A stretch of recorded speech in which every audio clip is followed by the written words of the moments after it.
문재인 대통령이 신속하고도 파격적인 인사로 국정 동력을 확보해가고 있는 가운데 외교 채널 복원을 위한 한반도 주변 4개 강국과 유럽연합 특사가 오늘 공식 발표됐습니다. 미국은 2005년 주미대사를 지냈던 홍석현 전 중앙일보 JTBC 회장, 중국은 이해찬 전 총리, 일본은 문희상 전 국회의장, 러시아는 송영길 민주당 의원, 유럽연합 및 독일은 조윤재 서강대 교수가 각각 임명된 상황. 문 대통령의 전화 외교 이후 속전속결로 이루어진 특사 외교가 탄핵 정국과 북한의 도발, 사드 배치 논란 속 불안하기만 했던 외교 관계에 어떤 긍정적인 신호탄이 될지 이목이 집중되고 있습니다. 또한 박근혜 정부 인사들과의 어색한 동거를 이어가고 있는 청와대 외교안보 라인은 언제쯤 어떻게 구성될지 귀추가 주목됩니다.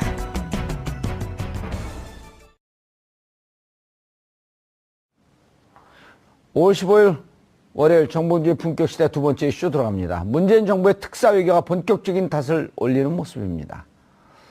청와대가 오늘 미국, 중국, 일본, 러시아 등 한반도를 둘러싼 4강국과 유럽연합 등에 파견할 특사를 공식 발표했는데요. 그간 대통령 탄핵 정국으로 꽉 막혀있던 외교 채널을 복원할 수 있을지 관심이 모아지고 있습니다. 이와 관련해 전문가 세 분 모시고 말씀 나눠보도록 하겠습니다. 고재열 기자는 계속 자리 지켜주고 계시고요. 최영일 시사평론가는 지금 막 달려오고 계시고요.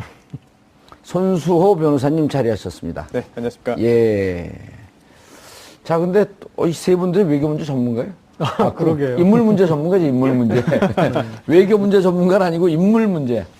저는 이렇게 외교라기보다는 그런 인물들을 어떤 둔 포석에 두고 어떤 이제 통치 철학이나 그리고 국정 아젠다를 어떤 식으로 끌고 갈지 그런 부분에 대해서 좀 말씀드리도록 하겠습니다. 예. 그렇죠. 가서 무슨 얘기를 하고 일본 외교 어떻게 할 거냐, 러시아 외교 어떻게 할 거냐라고 하는 것은 이제 앞으로 그 포석을 하고 도를 나가는 과정이고 네. 이런 인물들이 가서 무슨 역할을 하기에 적합하냐 이게 더 중요한 거 아니에요? 그렇습니다. 왜 문희상을 대일 특사로 했는지. 송영길은 러시아 사람들하고 등치가 비슷하다. 꿀리지 않는. 네, 꿀리지 않는. 그런데 처음 이제 특사가 얘기 나올 때 중국 쪽이 박병석 전 의장이지 않았습니까? 전 부의장이지 않았습니까? 그런데 조금 약간 이 무게감이 조금 떨어진다라는 전 우려가 좀 있었었거든요. 박병석 부의장 발표되기 전에 저는 이해찬 총리인 줄 알고 있었어요. 아, 그렇습니까? 예. 하여튼 일단 먼저 이렇게 언급이 돼서 그래서 저는 이제 무슨 회의가 있잖아요, 지금. 네, 4강국 중에 가장 의전에 민감한 나라가 중국이고 그리고 지금 중국 정부가 우리에게 계속 사인을 주고 있는 게 우리를 예우해달라, 면을 세워달라, 시진핑 주석의 어떤 권위를 좀 회복시켜달라 그런 걸 보냈는데 아마 저건 좀 성에 차지 않을 것 같은데 생각을 했는데 이해찬 전 총리를 임명하면서 중국 정부를 대변하는 중국 매체들이 이제 중국 정부를 대변하니까 환구시보에 이제 그런 이제 만족스러운 어떤 그런 분이 나오지 않았습니다. 그래서 사실은 여기서 메시지나 그런 것보다는 상징성이 중요하고 특사들은 어떤 그런 이제 이 관계 정상화의 어떤 시그널로 특히 이제 저는 중국에서 그런 의미부여가 성공한 것 같습니다. 네. 정확하게 말씀드리면 중국이 이제 실용적인 노선을 걷고 있기는 하지만 실용보다는 명분, 그 다음에 외관 이런 걸 더 중시하는 나라 아니에요? 그렇죠. 전문용어로 가오가 좀 살아야 되잖아요, 이게. 네, 그리고 사실은 지금 이제 4대 강국이 4대 강국 하니까 4대강 생각이 나. 우리 이렇게 4강국이라 그래요. 4강국이 한국에 요구하는 바들이 조금씩 다릅니다. 그런데 나중에 어떤 우리가 어떤 중간자적인 입장에서 선순환 구조를 만들 때 염두에 둘 것이 사실 트럼프 미국 대통령 같은 경우에는 여러 가지 안보 어떤 긴장을 형성하고는 있지만 경제적인 이익을 한국과의 관계에서 취하겠다라는 게 지금 명확해지고 있지 않습니까? 반면에 중국 같은 경우에는 지금 우리에게 경제적인 압박을 주고 있긴 하지만 그거보다 원하는 바들은 한국에 우리가 경제적으로 더 어떤 것을 이렇게 원하는 그런 바가 아니라 아까 말씀드린 어떤 상징적인 면을 세워주고 어떤 그런 관계 정상을 통해서 시진핑 주석의 어떤 그 정책이 실패하지 않았다라는 것. 그리고 그러면 이 우리는 이제 우리 입장에서는 자, 당신의 나라 주석을 위해서 우리가 면을 세워주다 보니까 미국의 이런 통상적인 어떤 손실을 봤다. 그래서 이런 부분에 대해서는 보조를 좀 해줘야 되는 거 아니냐. 이렇게 또 우리가 요구할 수 있는 어떤 그런 명분도 쓰고. 그래서 이 이 4대 강국의 수레바퀴에서 그런 부분에 대해서 어떤 포석과 이게 일치하는 부분이 있어서 상당히 좀 시청자분들이 재밌게 볼 구석들이 있을 것 같습니다. 그런데 저는 이제 4강국의 네. 특사 중에서 이제 제일 불평인 분이 저 뒤에 있는 저분이에요. 홍석현. 왜냐면 제가 이러저러한 방송을 통해서 예. 대미 특사는 정봉주가 제일 적격이다. 라고 하는 걸 얘기해서 이미 외교가에서 외교 전문가 교수들 사이에서는 다 쇠뇌가 돼서 그러니까 왜 그러냐. 트럼프와 성격이 가장 유사하다 내가. 너무 점잖아요. 가갖고 말릴 것 같아. 케미가 안 맞아. 트럼프 대통령하고. 어떻게 생각하세요? 일단은 이제 미국 같은 경우에는 해외에 예. 대사를 임명할 때 비외교관 출신을 가장 많이 이게 임명하는 나라고, 그러니까 그 사람의 그러니까 외교라는 측면을 상당히 어떤 다층적으로 봐주고, 그리고 그 사람이 어떤 쌓았던 역량에 대해서 인정을 해준 바가 있는데, 정봉주 전 의원님이 가셨으면 더 좋았겠지만, 예. 그렇지만은 일단은 가서 이렇게 뭐 어느 정도 면은 세우고 오지 않겠나 싶습니다. 대화가 잘 안 돼. 케미가 안 맞을 것 같아요. 트럼프가 일방적으로 얘기하는데 듣고만 올 것 같아요. 네. 자, 어떻게 생각하세요? 홍석현 네. 대한민국 특사 잘할 것 같아요? 잘 못할 것 같다고 얘기해 주세요. 잘할 것 같습니다. 잘할 것 같아요? 네. 무슨 이유로? 일단 잘하지 못할 분을 예. 특사로 선정하지 않았을 것 같아요. 그럴 가능성도 있어요. 문재인 그렇습니까? 대통령 뭐 신입니까? 네. 아니요, 신은 아니지만 그래도 고민을 했을 것 같고요. 예. 또 하나가 정봉주가 조금 더 잘할 네. 수 있을 것 같다. 물론 가셨으면 잘하겠지만 예. 또 일단은, 영어도 제가 네. 더 잘해요. 진짜요? 그럼요. 과연 그럼요. 그럴까요? 홍석현 전 주민대사 일단 미국 대사도 저음아니에요. 지내고. 저음. 홍석현 네네. 대사가요. 네네. 그렇습니다. 저음이죠. 네. 전 고음아니에요. 영어는 고음이죠. 그런가요? 예. 알겠습니다. 네. 이게 제가 짐작하기에 이게 정식 외교관은 아닙니다. 특사니까. 또 대사도 아니죠. 예. 그런데도 준 아그레망은 그 정도는 있지 않았을까 싶습니다. 그래서 뭐 대사 같은 경우에는 미리 그 파견국에 자, 우리 듣는 청취자분들, 네네. 시청자분들이 아그레망 아는 듯 하는데 좀 헷갈려요. 네. 설명 좀 해주시죠. 대사를 임명할 때는 미리 비공식적인 경로로 해서 그 나라의 대상국 괜찮겠습니까? 나라의 동의를 구하는. 네, 동의라기보다는 미리 이제 그 공감대를 형성한 다음에 이제 예. 공식 임명 절차를 이제 하잖아요. 협의를 사전 구한다 이런 거죠. 그렇습니다. 비공식 라인을 통해서. 네. 특사도 이번 그 4대 강국 특사도 그런 절차를 당연히 했을 것 같아요. 그거 없이 일방적으로 자 우리 특사입니다. 받아주세요. 보내니까 지금 파견하니까 만나주십시오. 라고는 안 했을 것 같거든요. 예. 그렇다면 이미 미국 특사로 대미 특사로 홍석현 전 회장이 나는 내각 참여는 뭐 고려하고 있지 않으나 평양, 즉 북한 특사나 아니면 미국 특사는 할 수 있다라는 이야기를 대선 국면에서 한 바 있습니다. 그렇다면 그 과정에서 이미 문재인 당시 후보죠 측과 어느 정도의 이야기가 초벌 이야기라도 있었고 그 후에 당선 후에도 미국과 교섭을 하면서 우리 특사로 미국의 홍석현 전 대사 생각하고 있는데 어떻습니까? 가면은 이러저러한 예. 이야기 할 수 있겠습니까? 우리 준비한 거 이건데 어떻게 좀 잘 모양 좋게 할 수 있을까요? 정도의 이야기는 나누지 않았을까 싶어요. 다른 두 특사 얘기하기 전에 돌발 질문이요. 네. 북한과 한 라인으로 얘기가 좀 되면서 물론 지금 그 미사일 그 실험 발사를 했기 때문에 네. 또다시 경색 국면이지만 어쨌든 문재인 대통령은 대북 대화를 하겠다라고 해야죠. 선언했기 때문에 네. 누군가 특사를 가는데 그 특사로 박지원 국민의당 대표는 어떨까요? 물론 훌륭한 분이시고 예. 뭐 결격사유가 있는 건 아니겠습니다만 예, 일타쌍피인데 네. 그 당도 흔들고 네. 특사도 근데 없어. 예. 이게 대북 정책, 특히나 외교 관련된 부분을 하면서 어떤 정당을 흔드는 거를 대외적으로 내세우기는 어려울 것 같아요. 그런데 그 네. 북한에 대해서 제일 잘하는 분 아니에요? 제일 잘 알죠. 네. 더군다나 북한 입장에서도 가장 마음을 열고 받아들일 수 있는 인물 중에 한 명일 것 같습니다. 예. 그 부분은 저도 공감하는데 과연 박지원 전 대표가 요청을 받아들일지. 안 받으면 소인배 되는 건데. 저는 박지원 전 대표가 이거는 안 받지 않을 것 같습니다. 안 받을 수가 없는 예, 거죠. 그리고 본인의 희망사항인데. 문재인 대통령한테 이게 왜 중요하냐면요. 예전에 참여정부가 계속 비난받았고 호남 홀대론의 시작이 대북 송금 수사예요. 맞습니다. 예, 그리고 그 당사자였고. 이제 그 제가 말을 수정할게요. 일타삼피. 그렇죠. 그러니까 이걸 통해서 이제 더 이상 그래서 박지원 전 대표를 특사를 보내면 이제 더 이상 호남 홀대론과 대북 송금 수사나 이런 거에 대해서 얘기할 수가 없는 거죠. 내 아이디가 좋아갖고 막 흥분이 되고 있는 것 같아요. 저도 미리 생각해가지고. 근데 콜럼버스 계란이 미리 생각하면 뭐에 얘기를 해야지. 저기 페북이라도 써놓을 걸 그랬어요. 그런데 대미 특사는 제 생각에 정봉주 전 의원님보다 홍석현 전 회장이 나을 것 오늘 같습니다. 방송 끝냈습니다. 이건 왜냐면, 예. 그러니까 우리가 정봉주가 미국에 간다. 예. 트럼프를 만나러 간다. 그럼 사람들은 얼마나 걱정이 되겠어. 가서 싸우고 오겠다. 그래서 뭐. 안 싸워요, 요즘은 이제. 둘이 캐릭터가 비슷해서 잘 그런데 놀고 오겠다. 아까 말씀하셨듯이 예. 얘기만 듣고 올 것 같잖아요. 예. 그럼 지금 이제, 아하. 그렇잖아요. 우리 국내에서 미국과 맞서는 것을 제가 봤을 때 국민들이 참여정부는 사실은 대결적 외교를 좀 했지 않습니까? 근데 국민들이 그거에 대해서 스트레스를 받고 싶어 하지는 않아요. 굴종적 외교를 하는 게 좋겠다. 굴종은 아니고. 일단은 미국 얘기는 하면 그냥 예, 좀 들어만 주고. 들어만 주고 와도 트럼프가 된다. 뭐라고 할 거라도 예. 오케이, 땡큐. 제가 봤을 때는 이제 그리고 이제 국내 정치용으로 여러분들이 되게 걱정하고 제가 트럼프랑 이렇게 또 이 대결을 할까봐 걱정하셨는데 그렇지 충분히 듣고 않고 왔습니다. 일단 얘기 한번 들어보겠다. 근데 예. 싸울 것 같은 제가 가서 다 듣고 오면 더 반전하니까. 좀 인정 좀 해주세요. 아, 예. 그것도 괜찮은 수가 같습니다. 그런데 네. 러시아는 어떻게 생각하세요? 러시아요. 굉장히 적절하다. 이런 말씀을 꼭 드리고 싶습니다. 송영길 라인이요? 아니요. 저는 만나뵌 적도 없습니다.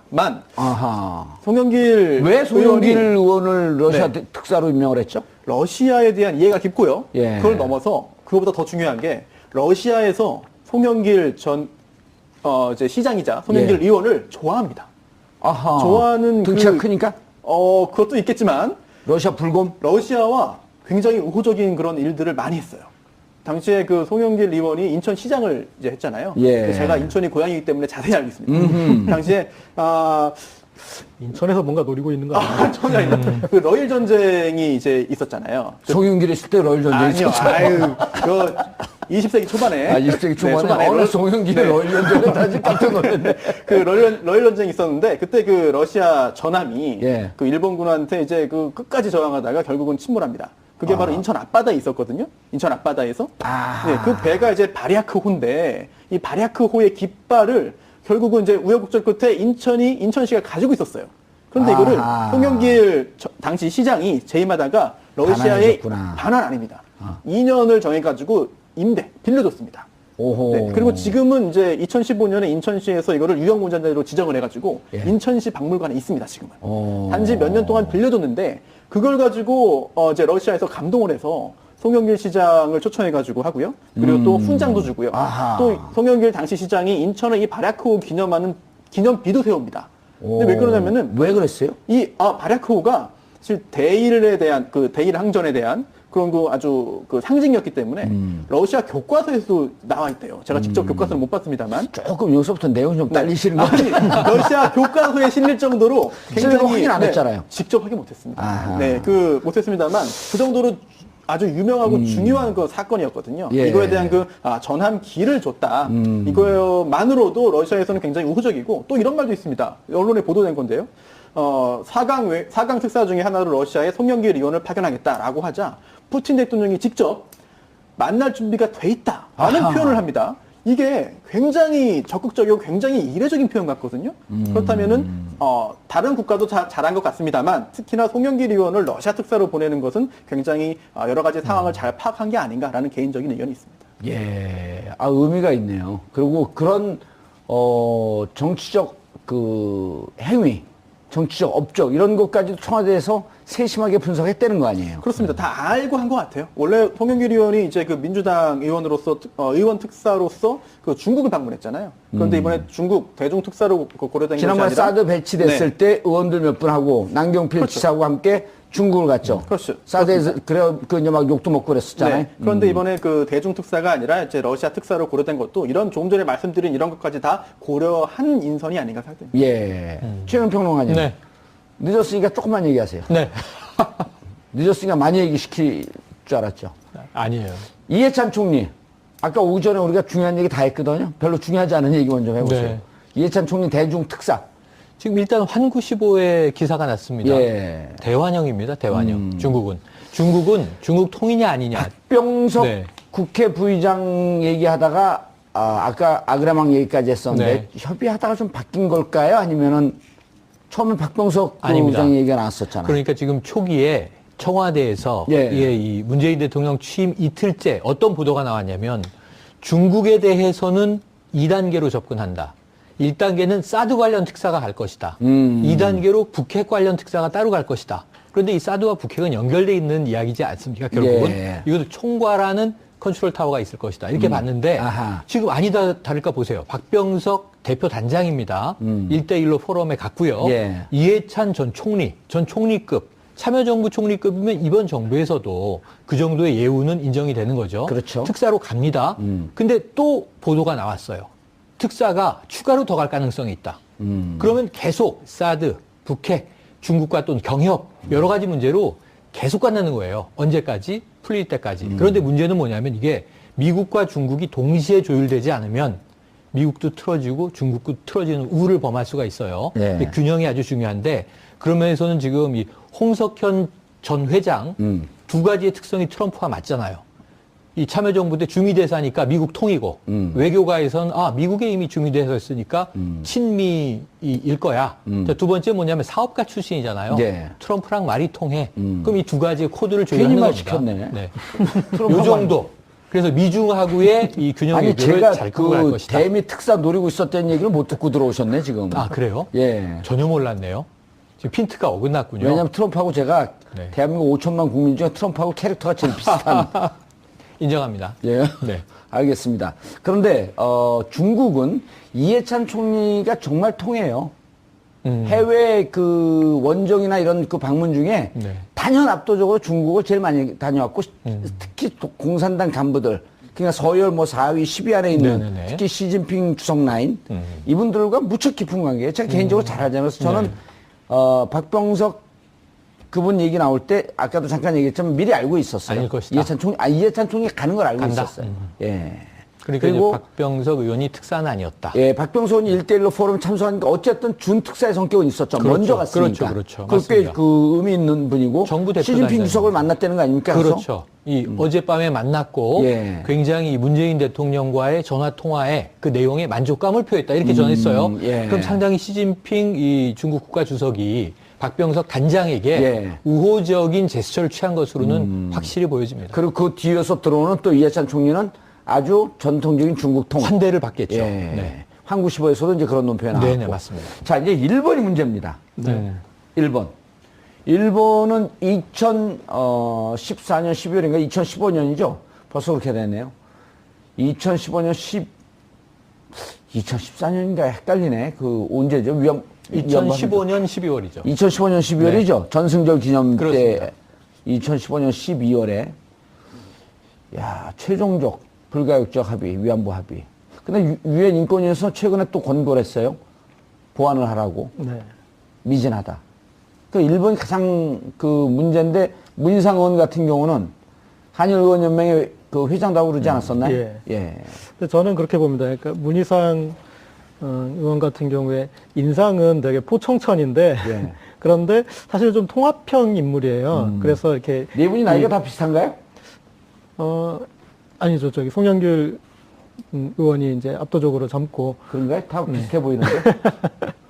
예, 문희상 의원 같은 경우에 이제 제가 봤을 때 이 야당, 그러니까 소속 정당이 위기에 처했을 때 비대위원장을 하거나 그래서 좀 여러 차례 했었죠. 통합적인, 예. 꼭 이상하게 비대위원장 역할을 많이 맡겼는데 그래서 사실은 일본과는 단숨에 어떻게 정상화할 수 있는 여지는 그렇게 크지는 않은 것 같습니다. 다른 중국이 풀리는 속도에 비해서 상대적으로 일본과의 속도는 조금 더 늦춰질 수가 있는데 가서 좀 대결 외교적으로 하는 것보다는 약간의 어떤 그런 뭔가 좀 서로 좀 청취를 해보는 예. 일단은 시작 지점이니까 그래서 이제 그런 역할로는 문희상 의원도 적절하지 않을까 싶습니다. 문희상 특사에 대해서 뭐 추가하실 네. 말씀도 없으신가요? 잘 하길 바라겠습니다. 문희상 특사는요, 예. 일본에 대해서 문재인 대통령은 일본에 대해서 당당한 자세로 갈 수밖에 없어요. 뒤에 국민들이 있지 않습니까? 예. 지난번에 첫 통화에서 사이다 발언, 국민들이 박수 쳤습니다. 이 우리 뭐라 국민들이 그랬어요? 우리 국민들이 정서적으로 한일 위안부 합의를 받아들이지 않을 것이다, 받아들이지 못한다 이렇게 얘기를 했어요. 예. 다만 그 다음에 재협상 얘기는 아직 안 꺼냈어요. 딱 거기까지. 그래서 아주 정확하게 선을 그으셨는데 문제는 있는 그대로 네. 팩트를 잘 얘기한 거 아니에요? 참 팩트를 예. 얘기한 겁니다. 결국은 국민이 지지하지 못하는데 대통령이 무슨 합의를 하는 겁니까? 그런데다가 이 합의인 줄 알았는데 유엔의 지금 권고를 보니까 예. 합의에 미진한 내용이라는 거예요. 결국은. 각국의 입장에서 네. 자기 입장만 발표한 거예요. 뭐 맞습니다. 맞습니다. 문서로 주고받고 하거나 서명한 것도 하나도 없어요. 그러니까 그걸 이게 여러 차례 네. 지적했잖아요. 그러니까 우리가. 정상회담하고 각자의 입장을 각자 발표한 것에 예. 이제 준하는 거예요. 아니 외교부 네. 장관의 협의요. 정상도 네. 아니고. 그러면 다만 이 문희상 특사가 가서 한 가지 일본을 설득하는 제스처는 취해봐야 됩니다. 그러니까 일본 아베 총리와 일본의 수뇌부들에게 역사 문제를 푸는 것이 일본에도 좋고 예. 당연히 우리나라는 좋고 그리고 동북아 평화에도 좋고 중국도 설득할 수 있다. 그 대목은 왜냐하면 중국은 이 일본의 식민지 정책 문제에 대해서는 우리와 같은 또 공존한 입장이잖아요. 피해를 많이 받고 난징 대학살 있지 않습니까? 위안부 피해자는 호주도 있습니다. 그러니까 전 세계가 위안부로 다 묶으면 말이죠. 일본에게 피해를 당한 국가가 굉장히 많은 거예요. 이 우리나라뿐만이 아니라. 그럼 이 부분에서 일본에게 자 독일 같은 행보를 왜 못하느냐. 이 역사 획을 긋고 가는 게 일본에게도 미래가 있는 길이다라고 최대한 설득을 해볼 텐데 그게 이제 우리의 입장으로만 전달되면 아베 총리가 뭐 콧방귀도 안 낄 가능성이 있고요. 국제공조하겠다 이런 이야기를 하면서 최대한 설득과 압박을 하고 그 다음에 우리 정부의 외교 라인이 완전히 갖춰지면 일본에 조금 더 본격적인 압박을 할 수 있겠죠. 그런데 이제 그때 당시 내용을 지금 되짚어 보면 각국의 그 외교부 장관이 자신들의 입장을 발표한 선언문이었거든요. 네. 또 하나는 그 선언문 내용을 들여다보면 군의 불미스러운 행위 이런 표현이 있어요. 일본군이라고 지칭하지도 않습니다. 맞습니다. 그렇죠?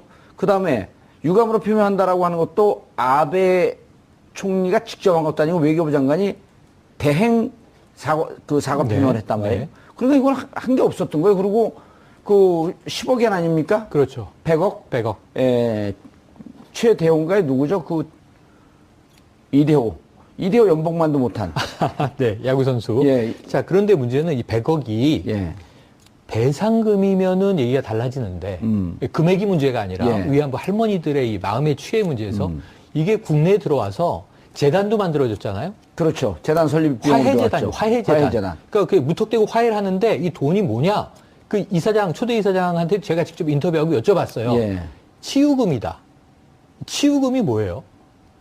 한일 간에 합의를 해서 일본이 저지른 것에 대해서 일본이 뭔가 좀 사죄를 하겠다라는 입장을 표명하고 거기에 대해서 우리가 10억 엔 한화로 100억 원을 출연해서 이분들을 좀 보살피겠다. 그 이게 배상금이다. 그 법적 배상금이면 그건 위안부 할머니들이 계속 요구해 왔던 거예요.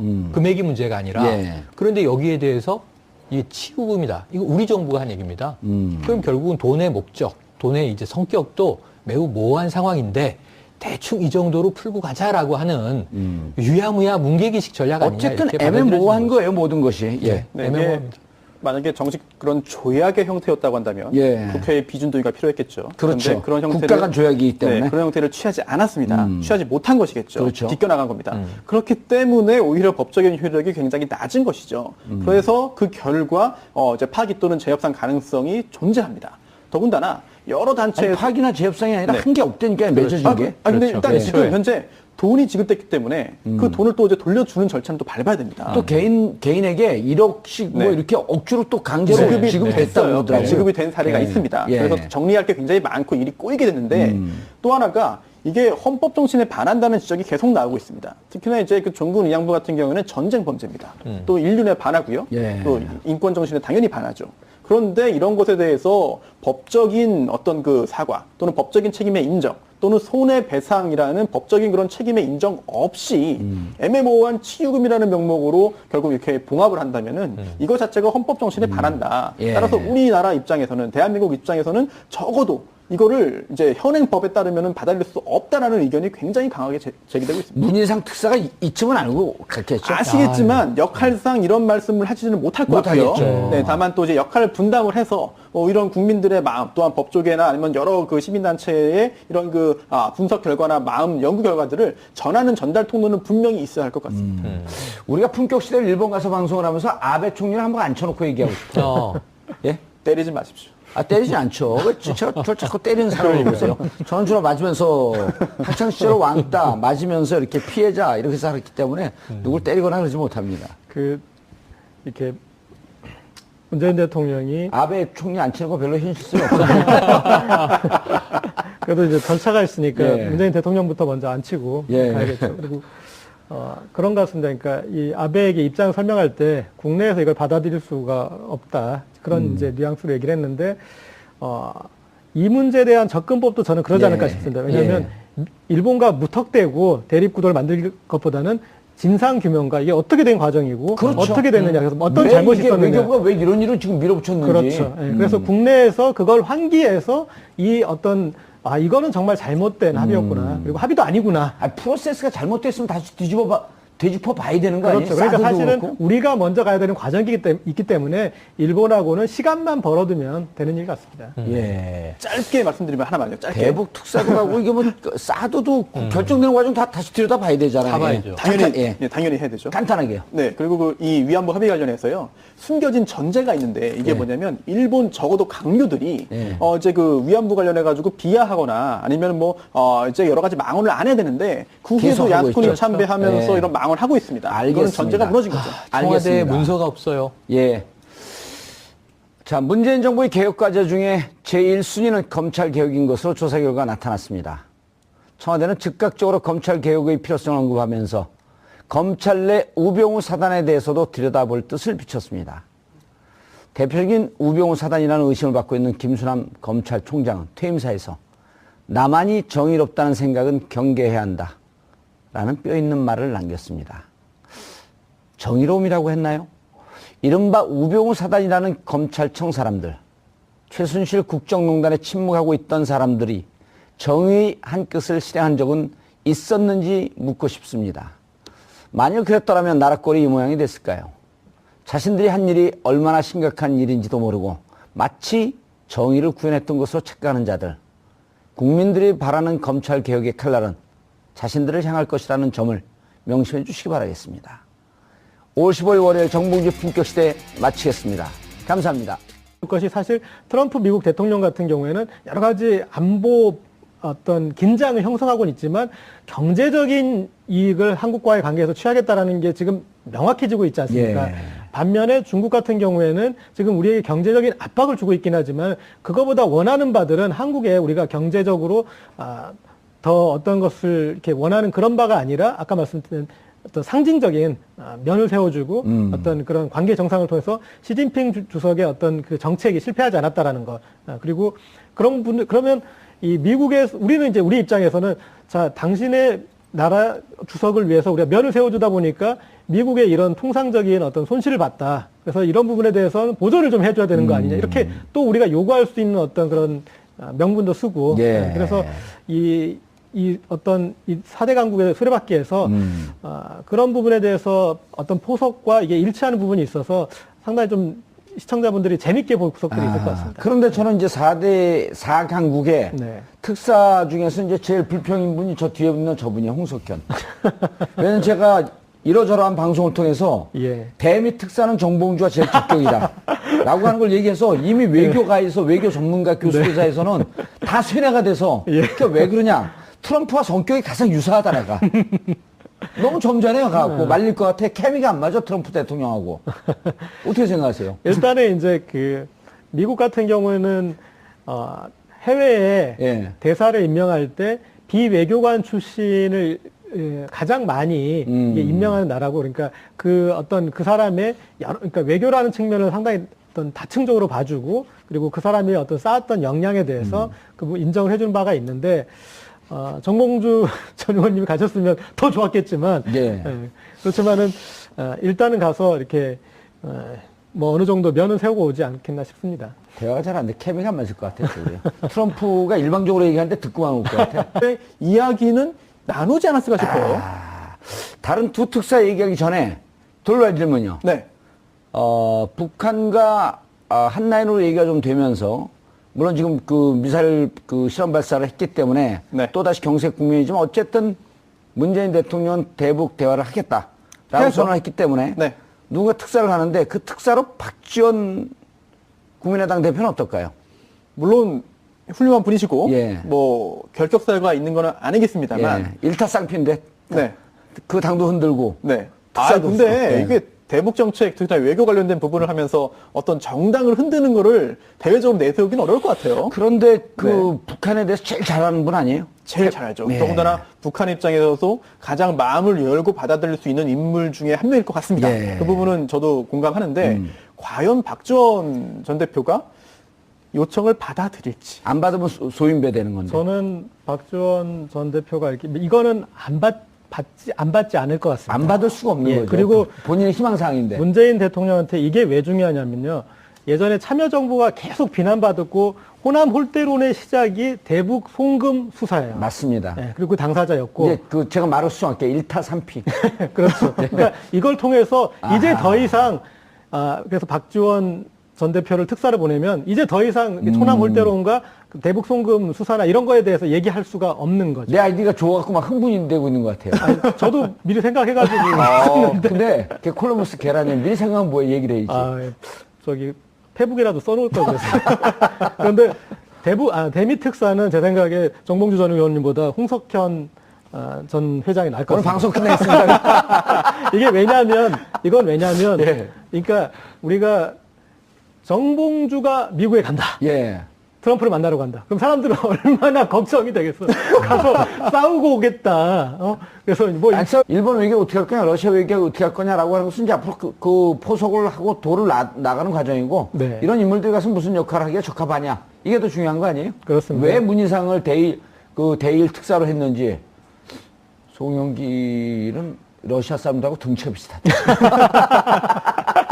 꿀리지 않은. 네, 꿀리지 않는. 그런데 처음 이제 특사가 얘기 예. 나올 때 중국 쪽이 박병석 전 의장이지 않았습니까? 예. 전 부의장이지 않았습니까? 그런데 조금 약간 이 무게감이 예. 조금 떨어진다는 전 우려가 좀 있었었거든요. 박병석 부의장 발표되기 전에 저는 이해찬 총리인 줄 알고 있었어요. 아, 그렇습니까? 그러면, 예. 하여튼 일단 먼저 이렇게 언급이 돼서 그래서 예. 저는 이제 무슨 회의가 있잖아요, 지금. 4강국 중에 예. 가장 의전에 민감한 나라가 중국이고 어허. 그리고 지금 중국 정부가 우리에게 계속 사인을 주고 있는 게 우리를 예우해달라, 면을 세워달라, 시진핑 주석의 어떤 권위를 좀 회복시켜달라 이제 그런 걸 보여냈는데 아마 저건 좀 성에 차지 않을 것 같은데 생각을 했는데 이해찬 전 총리를 임명하면서 중국 정부를 대변하는 중국 매체들이 이제 중국 정부를 대변하니까 예, 환구시보. 환구시보에 네. 이제 그런 이제 만족스러운 어떤 그런 분이 나오지 않았습니다. 그래서 사실은 여기서 뭐 메시지나 그런 것보다는 상징성이 중요하고 특사들은 어떤 그런 이제 이 관계 정상화의 어떤 시그널로 특히 이제 저는 중국에서 그런 의미부여가 성공한 것 같습니다. 네. 정확하게 말씀드리면 중국이 이제 실용적인 노선을 걷고 있기는 하지만 실용보다는 명분, 그 다음에 외관 이런 걸 더 중시하는 나라 아니에요? 그렇죠. 그리고 전문용어로 가오가 좀 살아야 되잖아요, 이게. 예, 그리고 사실은 지금 이제 4대 강국이 예. 4대 강국 하니까 4대 강 생각이 나. 우리 이렇게 4강국이라 그래요. 4대 한국이 강국 한국에 요구하는 바들이 조금씩 다릅니다. 그런데 예. 나중에 어떤 우리가 어떤 중간자적인 입장에서 선순환 구조를 만들 때 염두에 두고 예. 자, 어떻게 생각하세요? 홍석현 네. 대북 특사 잘할 것 같아요? 잘 못할 것 같다고 얘기해 주세요. 잘할 것 같습니다. 잘할 것 같아요? 네. 무슨 이유로? 일단 잘하지 못할 분을 예. 특사로 선정하지 않았을 것 같아요. 그럴 가능성도 있어요. 문재인 그렇습니까? 대통령 뭐 신입니까? 네. 아니요, 신은 아니지만 그래도 고민을 했을 것 같고요. 예. 또 하나가 정봉주가 조금 더 잘할 네. 수 있을 것 같다. 물론 가셨으면 잘하겠지만 예. 또 일단은, 영어도 제가 네. 더 잘해요. 진짜요? 그럼요. 과연 그럼요. 그런가요? 홍석현 전 주민대사 일단 미국 대사도 저음만이에요. 지내고. 저음. 홍석현 네네. 대사가요. 네네. 그렇습니다. 저음이죠. 네. 전 고음 아니에요. 영어는 고음이죠. 그런가요? 네. 그럼요. 알겠습니다. 네. 이게 제가 짐작하기에 이게 정식 외교관은 아닙니다. 특사니까. 또 대사도 아니죠. 예. 그런데도 준 아그레망은 그 정도는 있지 않았을까 싶습니다. 그래서 뭐 대사 같은 경우에는 미리 그 파견국에 자, 우리 듣는 청취자분들, 네네. 시청자분들이 아그레망 아는 듯 하는데 좀 헷갈려요. 네. 설명 좀 해주시죠. 대사를 임명할 때는 미리 비공식적인 경로로 해서 그 나라의 대상국 괜찮겠습니까? 동의를 구하는. 네, 동의라기보다는 미리 이제 그 공감대를 형성한 다음에 이제 예. 공식 임명 절차를 이제 하잖아요. 협의를 사전 구한다 이런 거죠. 그렇습니다. 비공식 라인을 통해서. 네. 특사도 이번 그 4대 강국 특사도 그런 절차를 당연히 했을 것 같아요.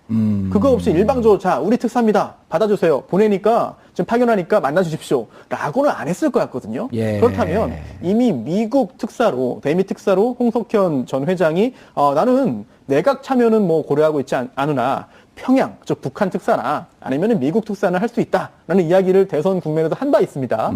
그렇다면 그 과정에서 이미 문재인 당시 후보죠 측과 어느 정도의 이야기가 초벌 이야기라도 있었고 그 후에 당선 후에도 미국과 교섭을 하면서 우리 특사로 미국의 홍석현 전 대사 생각하고 있는데 어떻습니까? 가면은 이러저러한 이야기 할 수 있겠습니까? 우리 준비한 거 이건데 어떻게 좀 잘 모양 좋게 할 수 있을까요? 정도의 문재인 대통령이 신속하고도 파격적인 인사로 국정 동력을 확보해가고 있는 가운데 외교 채널 복원을 위한 한반도 주변 4개 강국과 유럽연합 특사가 오늘 공식 발표됐습니다.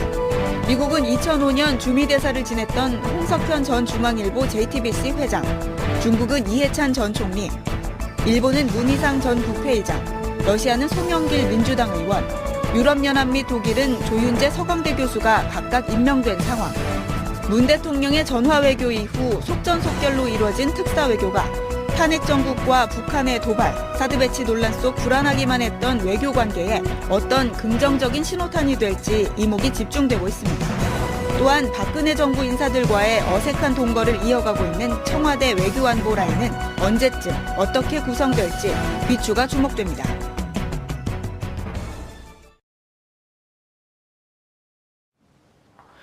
올 15일 월요일 정봉주의 품격시대 두 번째 이슈 들어갑니다. 문재인 정부의 특사 외교가 본격적인 탓을 올리는 모습입니다. 청와대가 오늘 미국, 중국, 일본, 러시아 등 한반도를 둘러싼 4강국과 유럽연합 등에 파견할 특사를 공식 발표했는데요. 그간 대통령 탄핵 정국으로 꽉 막혀있던 외교 채널을 복원할 수 있을지 관심이 모아지고 있습니다. 이와 관련해 전문가 세 분 모시고 말씀 나눠보도록 하겠습니다. 고재열 기자는 계속 자리 지켜주고 계시고요. 최영일 시사평론가는 지금 막 달려오고 계시고요. 손수호 변호사님 자리하셨습니다. 네, 안녕하십니까. 예. 자, 근데 이 세 분들이 외교 문제 전문가예요? 그러게요. 인물 문제 전문가지, 인물 문제. 외교 문제 전문가는 아니고 인물 문제. 저는 뭐 이렇게 그 외교라기보다는 예. 그런 인물들을 어떤 둔 포석에 두고 어떤 이제 통치 철학이나 그리고 국정 아젠다를 어떤 식으로 끌고 갈지 그런 부분에 대해서 좀 말씀드리도록 하겠습니다. 예. 그렇죠. 가서 뭐 무슨 얘기를 하고